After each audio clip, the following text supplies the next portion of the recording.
विश्व की सबसे लंबी नदी नील की उत्पत्ति के संबंध में वैज्ञानिकों ने एक नया दावा किया है। उनका मानना है कि यह नदी पिछले अनुमानों के मुकाबले 6 गुना पुरानी हो सकती है। एक नए अध्ययन के अनुसार इसकी उत्पत्ति कम से कम 30 मिलियन यानी 3 करोड़ वर्ष पहले हुई थी। तो चलिए जानते हैं दुनिया के सबसे लंबे नदी के बारे में। नील नदी दुनिया की सबसे लंबी नदी है, जिसकी लंबाई 6,853 किलोमीटर है।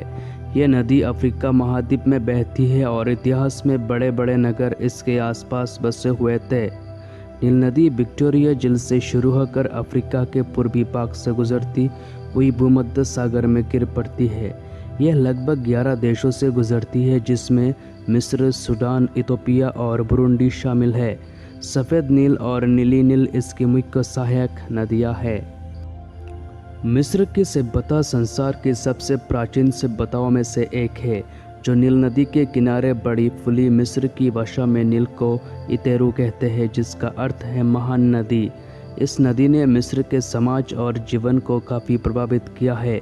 यह नदी प्राचीन मिस्र के लोगों को भोजन, परिवहन, घर बनाने के लिए सामान और अन्य कई चीज़ें उपलब्ध करवाती थी। प्राचीन मिस्र 2 भागों में बटा हुआ था, ऊपरी मिस्र और निचला मिस्र। हैरानी की बात यह है कि दक्षिण के भाग को ऊपरी मिस्र और उत्तर के भाग को निचला मिस्र कहा जाता था, क्योंकि नदी देश के दक्षिण से शुरू होकर उत्तर में ख़त्म होती थी। सबसे प्रमुख चीज़ जो नील नदी प्राचीन मिस्र के लोगों को उपलब्ध करवाती थी वो है उपजाऊ भूमि। ज़्यादातर मिस्र रेतीला है, पर नील नदी के आसपास के क्षेत्र बहुत उपजाऊ है, जिस पर कई तरह के फसलें उगाई जा सकती है। गेहूँ, पटसन और कागज का पौधा पेपिरस यहाँ की मुख्य फसलें हैं। हर साल सितंबर महीने में नील नदी का जलस्तर बढ़ जाता है, जिस वजह से आसपास के इलाकों बाढ़ आ जाती है। भले ही शुरू में यह बाढ़ कुछ नुकसान करती है, पर इसकी वजह से काली उपजाऊ मिट्टी की नई परत बिछ जाती है, जो फसलों की पैदावार को काफ़ी बढ़ा देती है।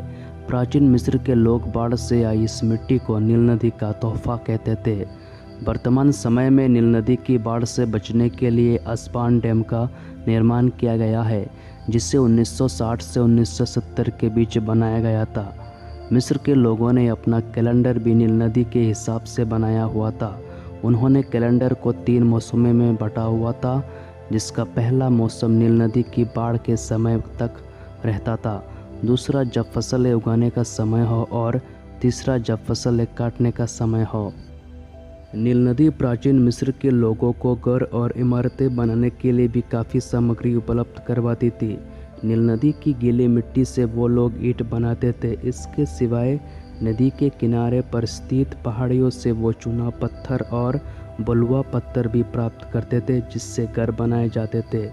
मिस्र समेत अफ्रीका के कई प्राचीन और आधुनिक शहर नील नदी के किनारे पर बसे हुए हैं, जिसकी वजह से नदी को परिवहन के तौर पर इस्तेमाल किया जाता रहा है।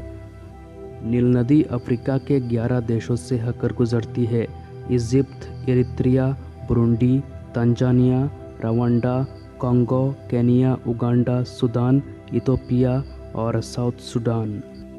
अगर आपको ये वीडियो पसंद आया है तो इसको लाइक और शेयर कीजिए। चैनल पर पहली बार है तो चैनल को सब्सक्राइब कर बेल आइकन को प्रेस कर दीजिए। मिलते हैं और एक इंटरेस्टिंग वीडियो के साथ।